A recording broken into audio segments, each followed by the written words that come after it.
I'm making a very healthy dish today.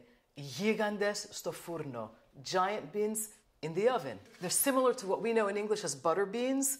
These come from the north of Greece, from an area called Kozani.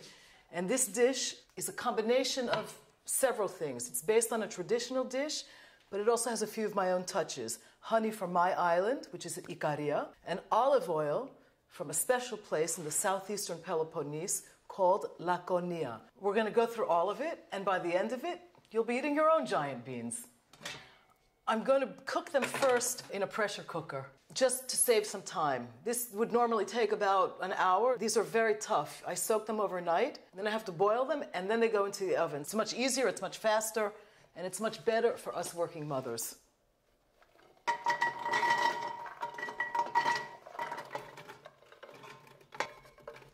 I'm just going to add my water, enough to come up about 2 inches above the beans. We want plenty in there because they need to boil and they'll soak up a lot of water.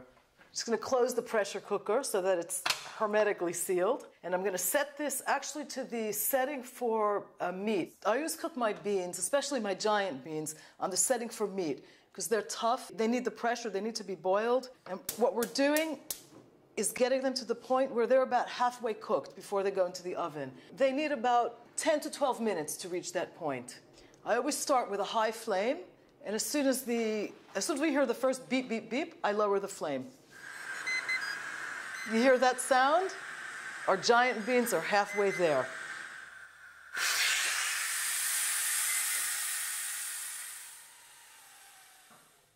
I'm about to release the cap, and then I'm going to drain the beans. They look absolutely perfect.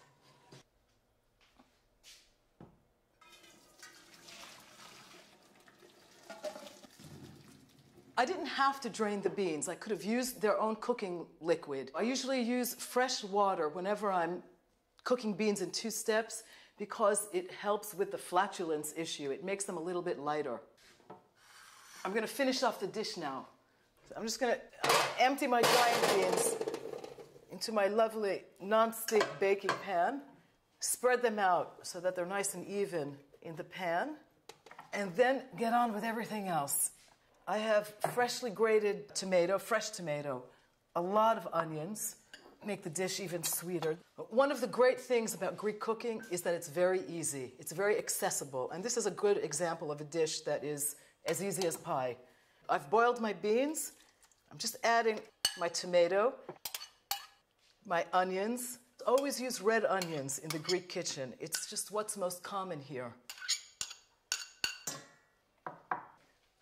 I'm adding one of my favorite ingredients. This is honey from Ikaria. This is a special honey. It's pine honey. They say it's the secret to our longevity. So I'm just going to spread this evenly. This is almost ready to go into the oven.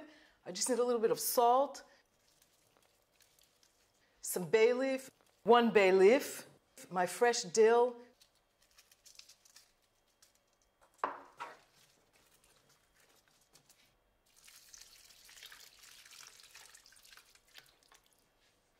my delicious honey vinegar, oxymelo.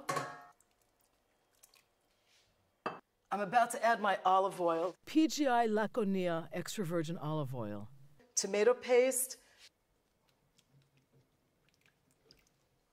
It's time to put this in the oven.